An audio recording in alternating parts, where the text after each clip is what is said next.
This episode of the Damage Guild podcast is sponsored by listeners like you. Join the guild at patreon.com/damageguild to receive exclusive perks, member rewards, and bonus content. Last time on the Damage Guild podcast. One last bolt strikes Stoke. Does it deal exactly 1 damage? And it brings him down. Make it out alive! No, Stoke! All of a sudden, Enya starts playing in the background. Yeah, as he drops to his knees, just full of arrows. In slow motion. Boromir style. Stoke!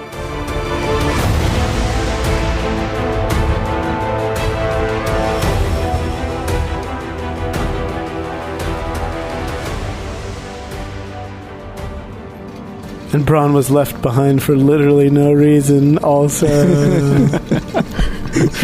Well, it's Kardain next. Yeah, so if I sacrificed one of my movements, I could command Bronn, and then he can move 50. Oh. And I could still move 40, but that risks me taking some ranged attacks. It's like, I just don't know if it's worth it. I also thought if Stoke didn't go down from that bolt, I was going to have Bronn, climb up the automaton and, envelop himself onto the face of the automaton. Can he do that mechanically? No, he can't do that mechanically, but I just thought that, is part of, what Bronn would do. He still has an independent 25 feet of movement, but if I do that movement, the automaton might just kill him here, right? Yeah. Mm-hmm. So seeing that he wasn't actually able to distract the bot like he was hoping, he starts coming after Kardain. If he's just running, then he's going to take an attack also. Well, so here's the thing. Should he step? No, because I think you'd have to step twice, right? Well, he can only step once. Well, then it just depends on if the automaton even thinks he's a threat big enough to attack at all after that. Okay, we can have Bronn step, and then Kardain's going to move his full movement of 60 feet. All right. You know, it's like when there's a bear chasing you and your friends, you don't have to be the fastest. You just have to not be the slowest. So unfortunately, Kardain is the slowest no matter how you slice it. That's right. Do you pick the man or the bear? That's the question. Just by virtue of being a dwarf, I might die. Mr. Crowley has also landed on Kardain's shoulder, so you are carrying him out. Yeah, on his head, I think. Oh, don't dig your claws into me hair. Does this crossbow have a ridiculous range? 1,000 feet. I would not be surprised if it could still target me, and then I go down too. Oh, such sweet sorrow.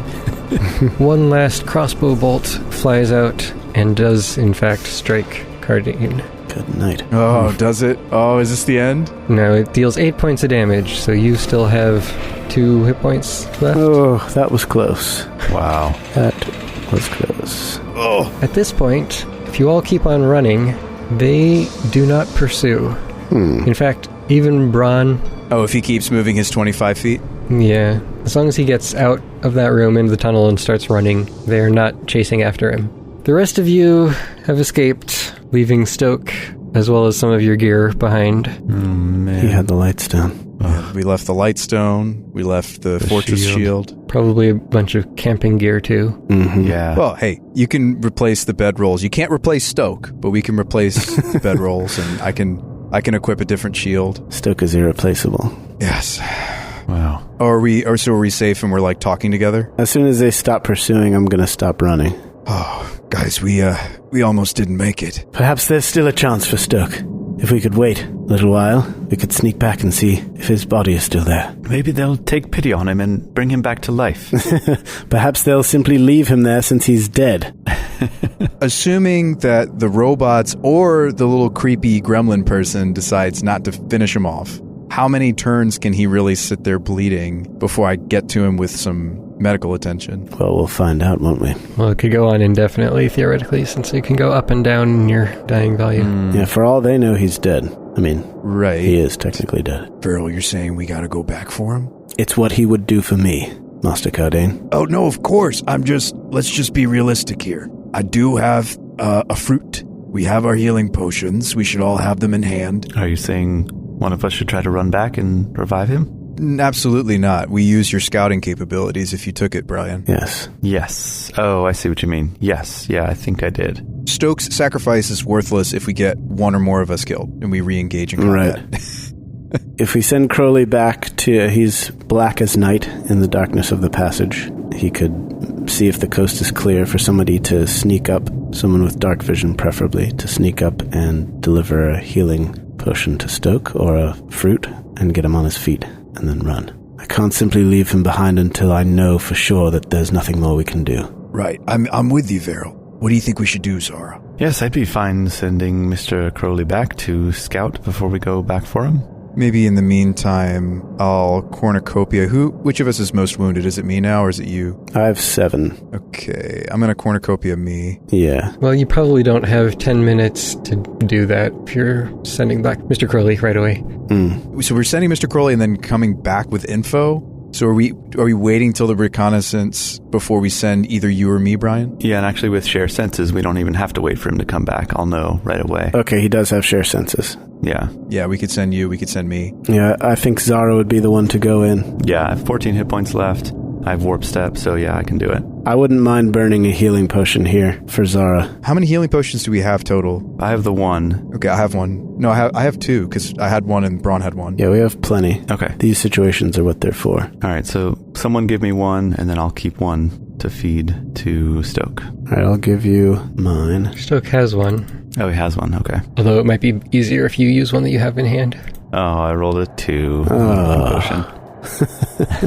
Does it only heal for 2, or does it have some minimum to it? Nope. No, it's just a D8. Healing potions are just really bad. All right, send Mr. Crowley in. So you send Mr. Crowley ahead, and you're following behind just to minimize the distance you'll have to walk back later. Yeah, exactly. And then share senses. Mr. Crowley is being kind of careful, fluttering short distances to make sure he's not getting spotted so much. What he sees, and what you see, is the creature with the crossbows is poking around all of your stuff in the camp, picking up supplies, looking through whatever you left behind. The big automaton is standing at the entrance to the tunnel in its guard pose with its halberd up, watching down the tunnel towards you. If it sees Mr. Crowley, it doesn't really do anything. And Stoke is still lying where he fell on the pile of rocks. So I will relay this to the rest of the team and say, I think they're still too close to Stoke. We can't get close enough. They would see us. I agree. Let us wait until they've looted Stoke's body. When they lose interest, that's when we ought to make our move. Does Mr. Crowley know to stay there? Yeah, I don't think I can communicate with him. No. What was the command that you sent him out with, I guess would be my question. Well, you sent him to scout and return. Yeah, exactly. So I'll probably just have him come back. Yeah, he hangs out for a minute and returns. This time send him to go and only come back after they have left Stoke's body alone. Okay, yeah, I'll do that. Thane, I'm confused about the rules with, like, an unconscious character and death rolls and everything in Pathfinder. He would have to make recovery checks every round, and so it'd start off DC 11. If he fails, then it's DC 12, DC 13, and if he gets to 4, then he's dead. If he succeeds, then it reduces the dying value by 1, and if it goes to 0, then he stabilizes. Right, so he's, all the while, you're doing these rolls periodically. I have determined the time, yes. Timing rolls. The time of death? Well, no. I've made all the rolls that I need to roll, is what I mean by that. Right. So how long does it take for Mr. Crowley to scout and then come back? Is there another cornucopia recharged by now, or is it shorter than that? He gets back first, but if you're going to be waiting for a little while anyway, then you could have your healing back. I'm just like, who would we even spend it on? I guess we'd spend it on you, Brian? Or Verrol, because you're the most wounded? Most likely me. I'm still the fastest, and I can do magic if things go south. Right, the warp step. Okay, so we're making a plan, and whenever the fruit is ready to come out of the oven, I'll hand it to Zara. The oven of my soul. So then the plan is to send Mr. Crowley back and just say, come back when they're gone, basically, right? Yep. And we don't even have to wait. I mean, we could send Zara when that happens. That's true. She can get close enough that she can actually see herself without being too close because of dark vision. If only we had a way for you to see, Verrol, because you are more stealthy than us. Am I? But Zara is faster. I would imagine you have some stealth stuff as a Dex character. I mean, Stoke does have the light stone. I could go, and once I get within range of that, I can see. Yeah, I'm pretty dang stealthy. Actually, Zara and Verrol are equal on stealth. Oh, okay. Oh, are they? Yeah, I have a +4 dex. Yeah, I mean, she's fast, and if she's got good stealth, like, she could creep. There's no reason for you not to creep up. Yep. And then once you feed Stoke the potion, I think you just jet, because it's not worth jeopardizing you to maybe rescue us. He's going to be super wounded, even if you feed him the potion. So it's kind of like, agreed. If only we can get lucky that they're less interested. Yep, exactly. And you actually don't know, right? Like, if the healing potion was or wasn't effective. If he's dead or not. Mm-hmm. Unless he stands up. Unless he comes awake. Exactly. So I'll sneak up to within... how far is my dark vision? Normal sight range. Unlimited. Oh, you're going to start creeping up even as Mr. Crowley scouts? Yeah, so she can see herself, so that she doesn't have to wait till Mr. Crowley comes back to give the report. Because she can just see, like, it's grayscale, but she can see like a normal person would in daylight. Mm-hmm. Not grayscale for her. Oh, really? Yeah. Okay, I'm going to go ahead and roll the healing. This last fruit would get you to full. Okay. And I guess I'll just stay here and keep making some fruit. I shall remain with you. All right. So I move up. The tunnel isn't perfectly straight. It has some bends here and there, so you get as far as you can while still being able to see, rather. Which, let's say it's like 150 feet back when you can see the light ahead. When you get up that close, you think that the light is moved into the room now, rather than where it was. Yeah, I was afraid of that. Yeah, and I figured if we get Stoke back at all, it's going to be without his stuff. They're going to loot the bodies. They're no amateurs at this. Yeah, always loot the bodies. Maybe they'll make a robot out of my fortress shield. Thought you were going to say out of Stoke. Yeah, that's what I thought you were going to say, out of Stoke. Oh, really? I was just thinking of the other things we left behind, that's all. And I was like, oh, what if they made a chest plate out of my shield? Today, my son came down and showed me a little Lego figure that he'd built, and I was like, what's this? And he's like, it's a zombot. It's a zombie and also a robot. I was like, that's awesome. Actually. They're going to turn Stoke into a zombot. All right, and then so I'll just essentially wait until I see them retreating. Well, with such a narrow view of the room, you can't really see much, if anything, happening. It doesn't look like Stoke's body is still on the stone pile when you can see that far. Oh, no. Okay, I can't see it at all. Yeah.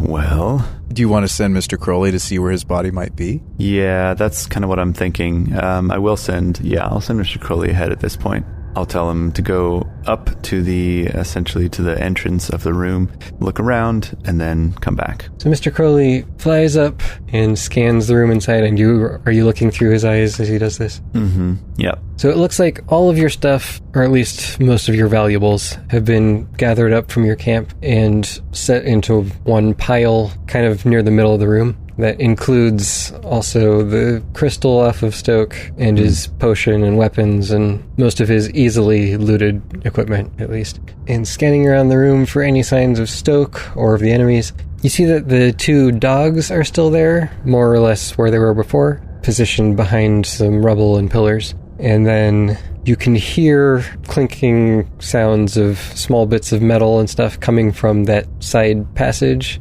And you don't see any signs of the big guy right now. Stoke is also nowhere to be seen in the room. No. Blast it all. But you can tell from the trail of blood that his body was dragged over your makeshift walls, across the room, and it looks like out the door to the outside. Outside. That might be worth investigating, but there's still two robot dogs there, so I'm not able to go past them. Yeah, Mr. Crowley couldn't fly up into the ceiling area and get past them that way. I mean, I could send him, kind of just hope that he gets through, and if not, then that's okay. Yeah, I think I'll try that. I think I'm curious enough. I'll try, have him fly up toward the ceiling as much as I can and over until he gets to the entrance and then fly back down and out. You're still going to have to wait another 10 minutes to share senses again. That's right, he has to come back because I can't tell him to keep going. So you send him back and he flies out and up and out through the big door at the opposite side. and he spots Stoke's body. Ah. Chucked over by kind of near where the campfire remains were that you found earlier. Way off the side near the drop-off. Just... Okay. It's just been dumped there. Yeah. Oh, man. Strewn over. They just didn't want it getting in their precious hallway. You also see the body of the guy that you killed put next to Stoke. Okay. The golem dude, the Morlock guy. I know now's not the time to talk about such things, but I'm curious how much experience points that jerk was worth. Let's proceed with our rescue mission. We'll think about that later. Do you think it's worth it, Brian? Like, do you think you could actually feed him the potion and get out of there safely? Probably not. I mean, just by the time those two robot dogs are attacking me, and then if they raise the alarm and the big guy comes back, then yeah, probably not. Okay, so you don't want to try. Yeah, I totally respect that. It's a definite risk to your character. Mr. Crowley, seeing Stoke there, he flies over to where he is and kind of lands next to him, leans in by his face, and through him you can hear that there is faint breathing. Oh my gosh, he's still alive. So is it worth the risk if he's breathing? Breath in his lungs. Oh man. Yeah, you definitely got to relay this to us, Zara, this news. Yeah, for sure. I guess I have to wait for Mr. Crowley to come back, and then I'll go back to you guys and tell you, he's still alive. Mr. Crowley, he heard him breathing. Did he? So long as there is breath in his lungs, we have hope. Yes, but we're in no shape to go back there. Do I have another cornucopia yet, Game Master? Yeah, you would have had one and spent it before that last scouting mission. Who do I give it to, or do I hand it to Zara? They don't dissolve for 10 minutes. I'm at full. Based on what Zara saw through Mr. Crowley's eyes, can she sketch me out a quick layout of where everybody is in the chamber? Yeah, you can get a pretty good idea. Because if Zara is not going in there, I am. I was going to say, I can do a medicine check as well to sort of speed up the healing process, because I still have my healer's kit. I think that's a 10-minute process. Like at the same time that you're doing your fruit. Oh, sure. Yeah. I mean, if we want to do some medicining, if we're chilling out here and trying... So are you saying you want us to get up to full before we try to rescue Stoke? I mean, I think so. Like, as far as we know, he's stable. So us rushing in there right now doesn't really gain us anything other than we have less hit points. So we might as well take the extra, 20, 30 minutes, get our HP up, and then just try to run through. I was thinking if you could get me up to full, then I would try to stealth through. You guys are more stealthy. I might give us away. Yeah, and then if I could get to Stoke and give him a healing potion, then we could try to make a break for it through the chamber. It's only like 60 feet long from door to door. Speaking of stealthing, I just remembered that I have a potion of invisibility. What? You do? Yes, Whoa. I sure do. Why do you have that? We picked it up off someone. I don't know. Oh, I thought we didn't ID what it was originally. We ended up identifying everything, I'm pretty sure. Well, that was your not critical success or anything, but you think it's a potion of invisibility. Okay, we think it's that. Master Kardain, fruit me. If you wanted to try again, since you've gotten higher skill now, you could try re-identifying it and just see if you get a better, more exact roll. Doesn't that take 10 minutes, though? Yeah, probably should have been done a while ago. I mean, if you're fine retroactively. We can have Stoke drink it, and if we can't see him anymore, then we can be pretty sure it's a potion of invisibility. Yeah, so tools in our arsenal, you're totally right. Invisibility potion, huge. Jay, you're stealthy, but you also have creative diversion. Your character's good at that. Mm-hmm. Okay, so order of importance, right? What is it? It's get Stoke. If there's margin, grab the Lightstone. Right. So Stoke, Lightstone, armor, backpacks, and... If there's extra... Don't worry about it, though. But if there's extra margin, grab the shield. Grab the shield, yeah. Well, your shield will slow the carrier by 5 feet, right? Yeah, well, so it's when it's donned. Yeah, if you're just carrying it around, then it's normal encumbrance, which is a lot. Yeah. But if it's equipped, then it slows you down. Okay. Stoke could probably carry it. Right, yeah, you're looking at -10 versus -5. I'm not saying do it. I'm just saying I would love the Fortress Shield but it's not a necessity. Like, my shield stuff can still work if I get a different shield. It's not a big deal. It just won't be as good. Mm-hmm. Yeah. It's not important. Stoke is what's important. And the Lightstone. The Lightstone is really important for your character. Lightstone is big. Will Master Dervin be particularly perturbed if you are unable to retrieve your shield, Kardain? Oh, no, it's fine. He's so understanding. I imagine he'll simply grow another one for you. Yeah, true, maybe. It would take a long time, and we'd have to send word to the Grove tenders for more materials. All right, so why don't we do this? While you're regenerating your next fruit, I'll do medicine check on Verrol. See if we can get him some extra HP. Yeah, I'm trying to remember, Thane, if you ruled that Kardain's allowed to do first aid as well while he's meditating or regenerating. I do my first aid through my nature skill. Yeah, I think I said you could. Okay, because that would really heal us up quickly. I just don't like to do it when we're not pressed by time because I have a chance to fail. Yeah, so as long as you're doing something that relates to where your focus pool comes from, then you can count that as your meditation. I see. But I like the way you're thinking, Brian. So you could be doing that to Verrol, and I could do it to myself because Verrol won't let me touch him when I do first aid. Yep. But maybe he'll let you do it. Master Kardain, we're going to retrieve Stoke. I can use all the help I can get. If you must, you may medically assess me. Just this once. Did we buy a second medicine kit? I don't know. Well, if it's not in our inventory, then we didn't. I don't think we bought it because they are expensive. Yeah. There's like a gold or two. Okay. You were joking about looking for one at a pawn shop, like a used one. Right.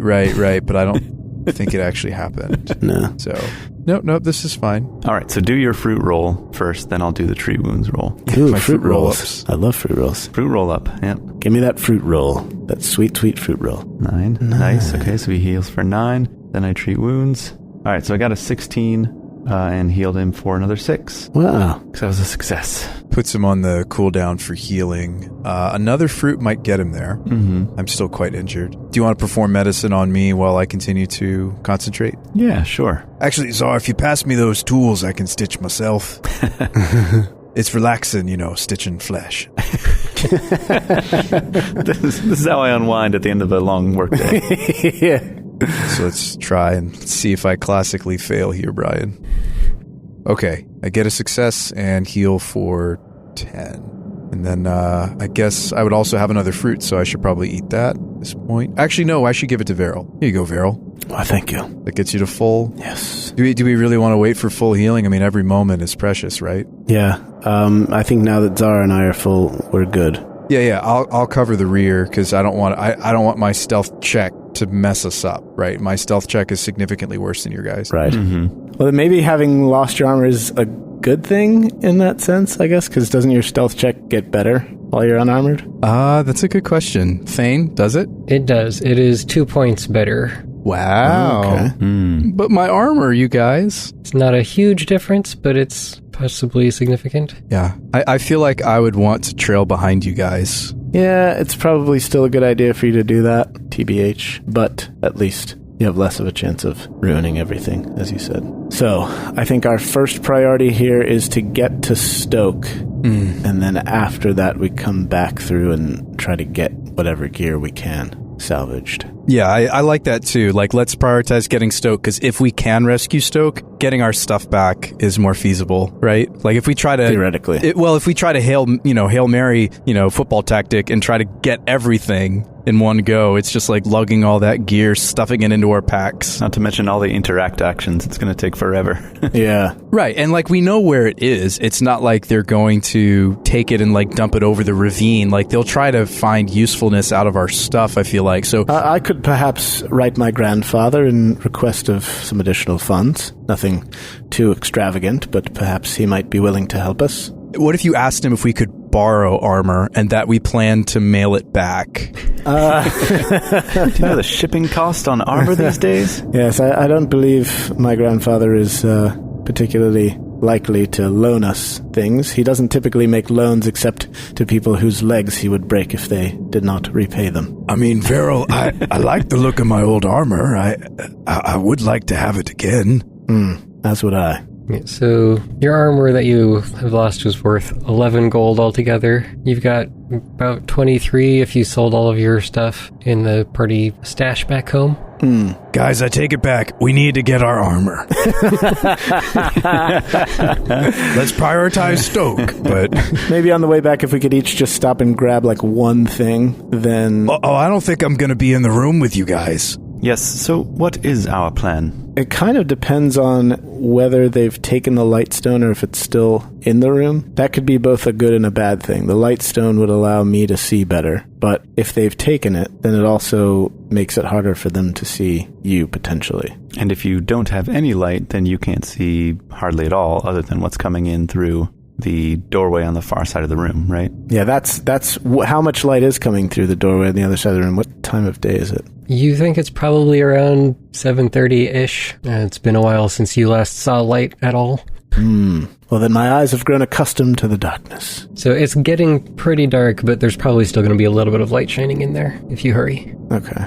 So the plan, I think, is to make a circular pattern around the south side of the room and try to get to the door in that circuitous route and then immediately try to run over to Stoke.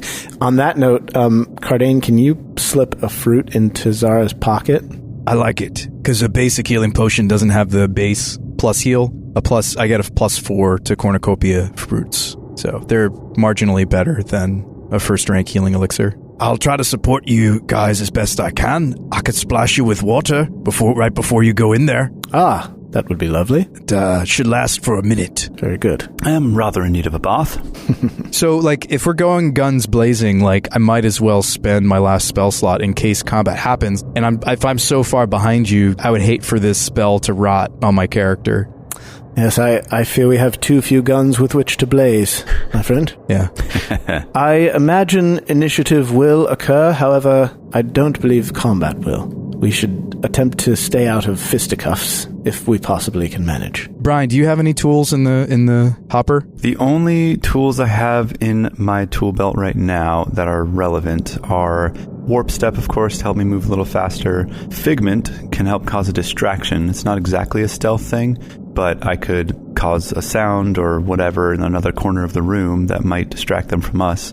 Otherwise, Dizzying Colors is my only leveled spell, so that could potentially dazzle or stun, one or two of them for a round or so. On the way out, one of you could drop the marbles that I have. Ooh, you have marbles? I have marbles that I bought. That would cause them to have to succeed at an acrobatics or reflex check or fall prone when they step on the marbles. Of course, they also didn't chase us out of the room last time, so we can reasonably expect that they won't again. But it's if we keep showing up, the leader might be like, all right, we gotta kill them because they keep poking up. Yeah, true. From the mechanics perspective, you have to wonder, how willing he is really to send them after us in the first place, knowing that he's playing with sort of a limited technology. Obviously, he doesn't have... Well, we hope he doesn't have a whole army of these things lined up in some back room that he's pulling pieces off of, right? He's kind of cobbling these things and keeping them, maintained through various combats. So,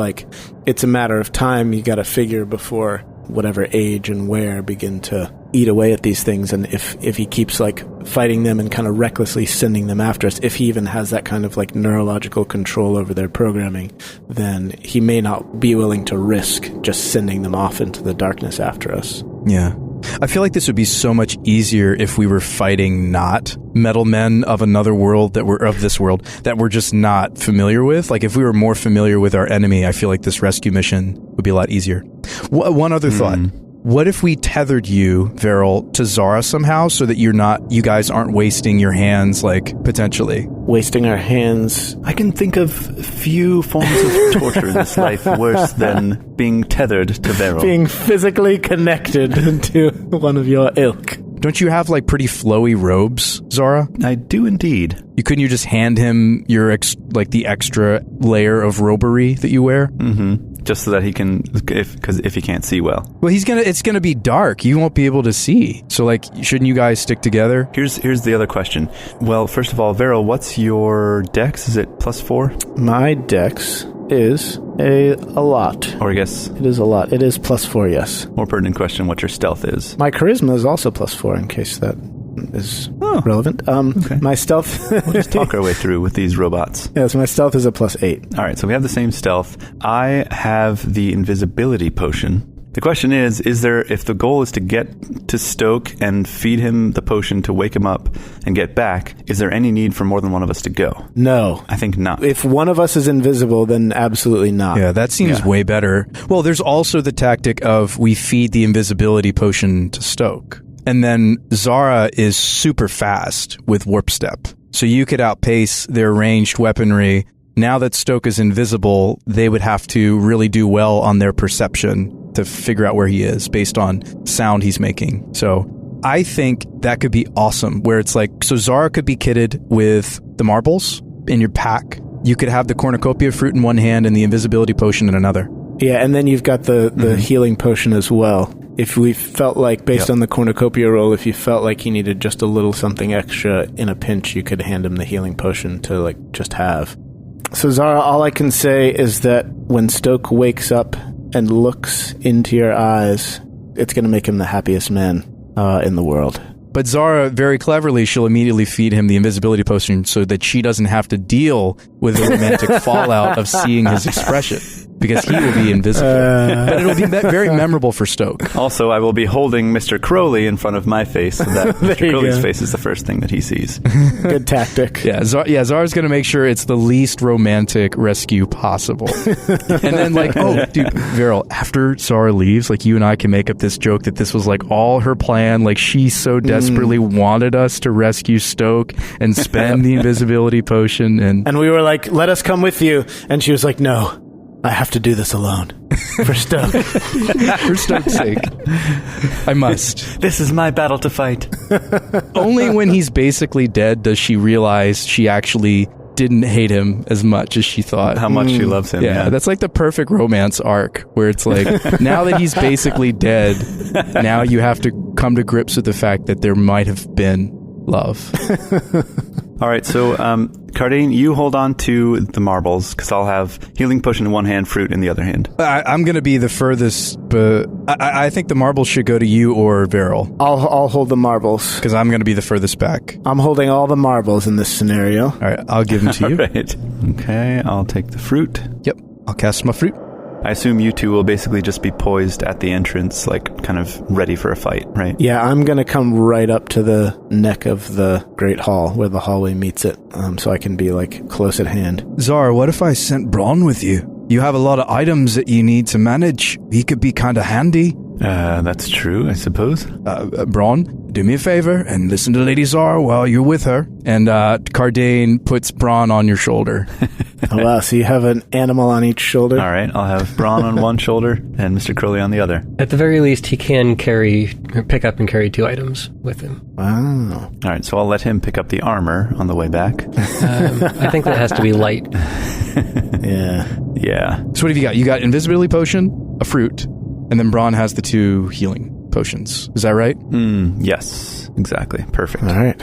Yeah. We're set. All right. On that note, is everybody ready? I am ready. Yeah, let's do this. Kardain would like to prepare a particular cantrip to cast on Zara before she starts to enter the room. Okay, remember that casting is not subtle, so if you're going to cast anything when you're right at the entrance, that'll be obvious. So you'd have to do it a little ways before. Yeah, we definitely want to do that first. Okay, I'll do it a little ways before. Wherever the Dungeon Master thinks that I should cast my non-subtle cantrip, I will. You're casting... I'd like to cast Rousing Splash. Okay. Yeah, you can probably do that around the time where you can actually see into the room and it's that far away. About 20, 30 feet back in the hallway or something like that? Probably a little farther than that. Yeah, because it might literally make a splashing sound. Yeah, and just for the sake of tonal variety, you should cast Rousing Splish on me and Rousing Splash on Zara, I feel. And then Rousing Splush on Braun. Yes, Rousing Sploosh. All right, so you cast it on Zara first. She starts moving up towards the room, and then you'll cast it on Verrol, and he'll move up afterwards. Yeah. All right, so keep in mind, Verrol, you are blinded, effectively. So all of this movement that you're doing, you're like one hand on the wall. Right. It's all difficult terrain to you. Yep. All right, so I got 1 temporary hit point from Rousing Splash. I feel roused. Nice, I got 4 temporary hit points from Rousing Splash. I'm rather roused. Braun got 3. All right, and I immediately start walking down, stealthing down the hallway. And I will immediately start stealthing behind her. From far enough back so that you're are confident you're not going to be heard, it'll take 1 full round for Zara to get to the opening, and then that means probably 2 rounds for Verrol to get there. So when you get to the room, the first thing you notice is that the light is no longer in the middle of the room. However, you do see it's mostly blocked by the pillars, but far off in the left corner, you can see hints of light shining from that direction. So it looks like it might have just been chucked in the corner. Oh, interesting. This is like the north corner, like the northwest? The southwest corner. Oh, southwest corner. So that's far left corner, close to the opening out to the outside. The portico.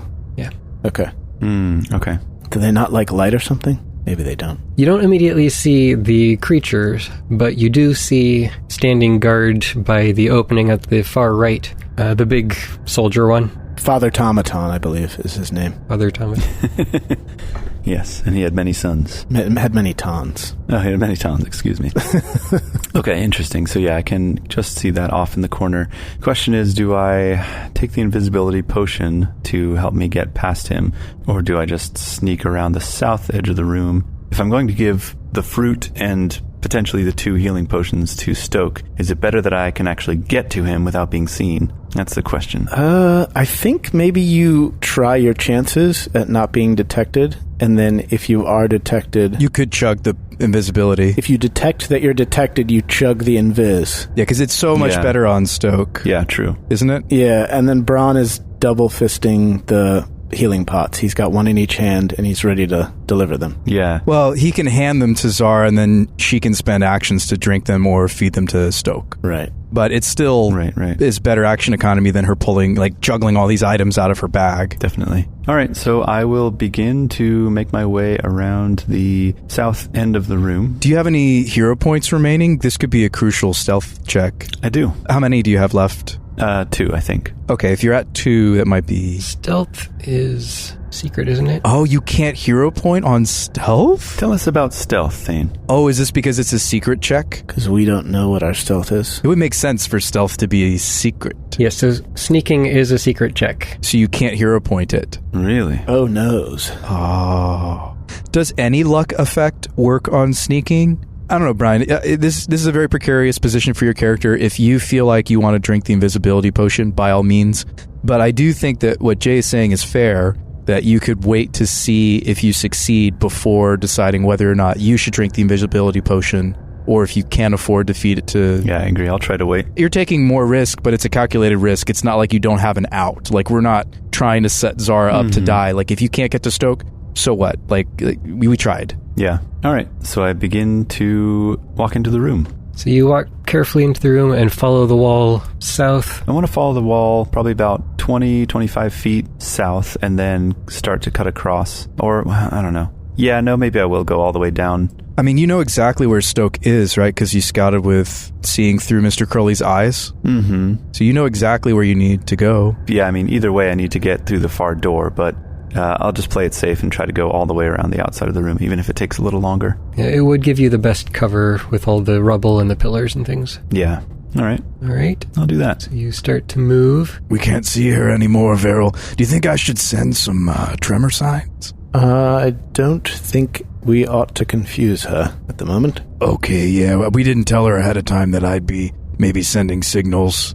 Indeed. You make it to the second pillar. This is about a third of the way around the room. And at this point, you can see 2 of the little dog machines that are at their hiding places around the middle of the room. One's behind a pile of rubble, one's behind a pillar. They sort of have their eyes on the entryway, but it doesn't look like they've spotted you. Okay. I just feel so helpless. I gave Brian 1 temporary hit point.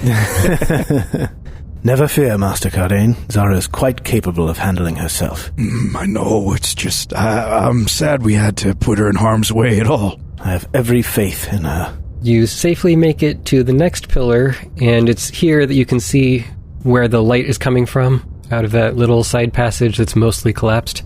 So it looks like your crystal is probably just inside that passage somewhere. Do you want to risk picking that up? Nope. I sure don't. The Morlock or Golem guy probably doesn't like light. That's probably why he threw it away. He's probably like, oh, this is gross. Get it away from me. Because he lives in the dark, right? So he probably hated it. Yeah, true. I would pick it up, except that it would probably give away my position. It's got a shroud on it, to be fair. Oh, it does? Oh, I forgot about that. That's true, although it is also currently casting light into the room, and if that stopped, then that would be pretty obvious. Yeah, maybe on the way back if it comes up. Yeah, exactly. Surprisingly, you make it all the way around to the front entrance of the room. Wow. And nothing has noticed you. Amazing. Oh my goodness. All right. I step outside and then veer to the right and head over to Stoke's body. You find Stoke lying there next to the body of the other creature that you killed.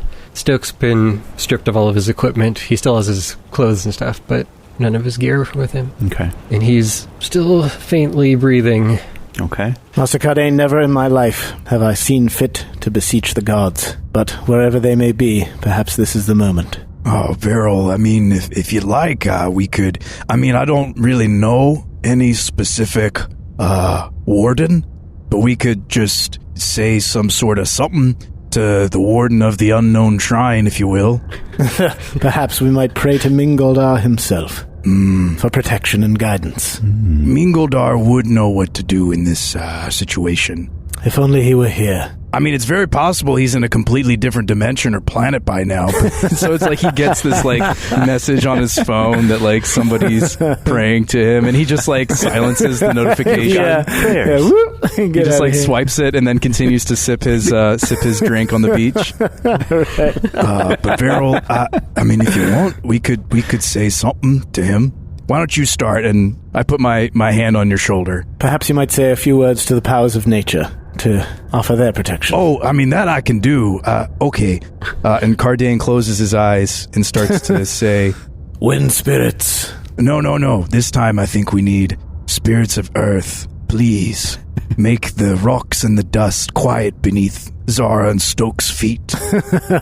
Yes, earth spirits. If you can hear me. I know you guys like to sleep in, but I hope you can hear us. We really need you to help us here. We need you. It is only 7:30, so I imagine you'd be up.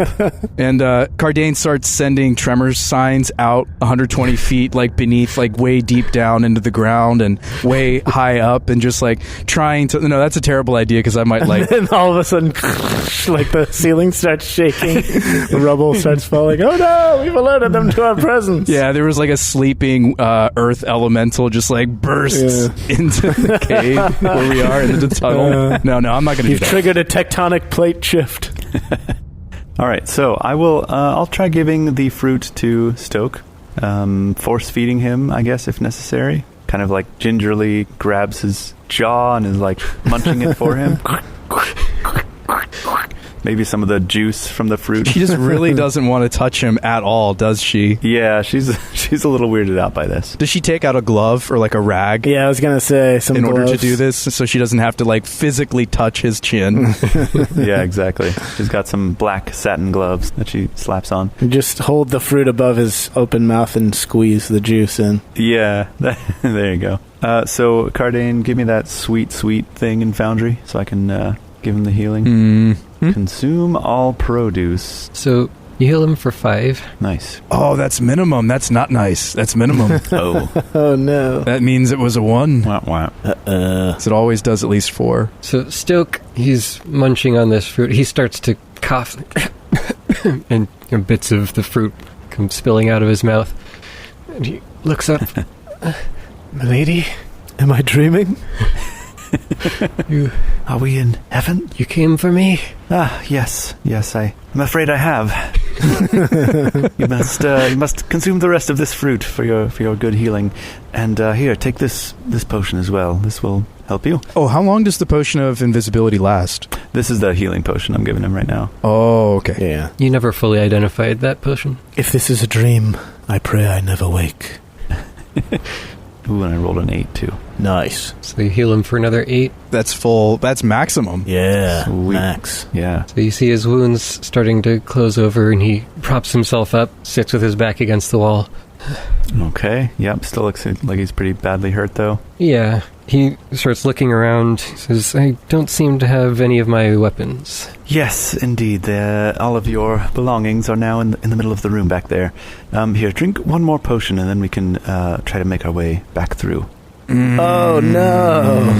Ooh, I rolled a 1 on this one. Yikes. Max and then min. Well, that's average. Well, The highs and lows. So we rolled min on the splash. On the fruit. The fruit. the fruit, A potion. my splash, yeah. Yeah, min on the first splash and max on the second. Ooh, that's brutal. Or min on the splish and max on the splash. And then min, max, and min. Yeah. Good night. I just feel like, we're all in on the invisibility potion now, aren't we? Yeah, exactly. So I sort of catch him up on the plan. We're going to do our best to sneak back through to the other side, but there are still some of those automatons in there, so I want you to take this invisibility potion as soon as we get near the door. All right. Well, I've never been invisible before. I suppose it's worth a try. If Stoke is invisible, he's the best candidate to maybe swipe any gear that we want. Now, Yes. is there any single piece of gear that's worth it, or are we just playing with fate? Dude, if he's invisible and there's nobody looking directly at the pile, then he should just stand there and pick things up until someone sees him and then just run away. I mean, he's the strongest of all of us, right? That's true. Well, but he's also not nearly at full health. Well, but he can run fast. The issue is that those 2 dogs behind the pillars are like, Thane said, they're watching the doorway, which means they're looking straight across the pile of gear Right. to the doorway, I think. Right, Thane? Yeah. Well, but couldn't he get on his belly and crawl over to the gear and then, start with his armor or buckler? Actually, his buckler would be one of the best things for him to grab first. And then his turn cycles could involve him raising his buckler, grab another piece of gear. Mm-hmm. Yeah. Yeah. Yeah, let's try that. Unless Stoke is just as strong or stronger than Kardain, I don't see us getting the special shield. And I don't know if he is. No. Unfortunately, I think the shield is lower on the priority list than, the armors that we mentioned, and maybe even Stoke's axe, Yeah. just because of the cumbersome nature of it. It could be nice to get his axe. Okay, so Stoke's buckler and axe, and then maybe your armor and my armor. Wait, isn't his armor also piled up here? I would think so, yeah. Thane said he's just in his clothes. I don't know. This seems risky. Maybe we should just prioritize getting you guys home, and we'll figure out the armor situation later. Here's what I was going to propose. Why don't I stand in the doorway? We'll send Stoke in invisible. He will do his best to grab a few things from the pile and then get over there. I'll be standing by with Figment ready to try to distract them in case he makes noise or whatever. And then if he's successful, he goes to you, Kardain, and tells you to send a tremor sign to me to let me know that it's okay to come across. And that way only one of us is sneaking across at a time. I might have to get closer to be within 120 feet. You guys can't actually communicate at this point. Yeah, we can't strategize. Yeah, but Kardain, you're only 60 feet away from the entrance to the room, so you're fine. You're in plenty close enough. Yeah. I wanted to move up pretty close to the room so that I could be on hand if need be. You can put yourself where you want. You'd probably be Okay. crawling up to there so they're harder to see. I'll be crouched down behind the pile of stones near the entrance. Yeah, I don't want to risk a secret stealth check, so I'm not going to come any closer. Yeah. All right. Yeah, I think that's what I will tell Stoke. So give him the invisibility potion. He can sneak into the middle of the room and essentially pick up those 5 or so items that we said, only the essential ones. Even equip himself with his axe and buckler, and then get through to the other side. Once he's on the other side, then he tells Kardain to send a tremor sign to me so that I know it's safe for me to come across. You might need to get specific, what kind of a tremor sign, right? Well, yeah, I mean, I know that once you send me a tremor, then I know it's time to come, because otherwise battle is joined and it doesn't matter. Right. I'll tell him to have you send 1 tremor if it's safe to come across, 2 if it's not safe. So 1 is yes, 2 is no. All right. Seems risky, but I can give it a shot. Wait, Stoke thinks it's risky? Yes, it is a bit risky, isn't it? But in the interest of getting back all our gear, it seems somewhat prudent, I think. So we head down to the entrance to the room. So he sneaks up to the corner, he peeks around the side, and he takes the potion in hand, Okay. gives you one last look, and then downs the whole thing. And you see he suddenly starts trembling, almost like he looks Uh-oh. frightened, and then starts running in the opposite direction. Ugh. What? What? Oh, no. Wait, he's invisible right now? What? He's not invisible. He's completely visible, but he runs all the way to the far corner of the plateau that you're on, the ledge. Oh, no. Wait, What? I run after him. wait, he didn't take the invisibility potion? He took the potion, but it didn't turn him invisible. What? He took the potion and it like made him scared. It's not a potion of invisibility, you guys. What? Oh, no. How did... It's like a fear poison or something. What on earth? How did that happen?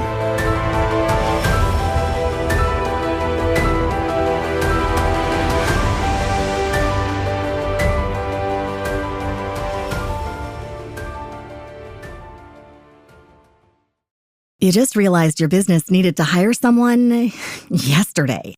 How can you find amazing candidates fast? Easy. Just use Indeed. Stop struggling to get your job post seen on other job sites. With Indeed sponsored jobs, your post jumps to the top of the page for your relevant candidates, so you can reach the people you want faster. According to Indeed data, sponsored jobs posted directly on Indeed have 45% more applications than non-sponsored jobs.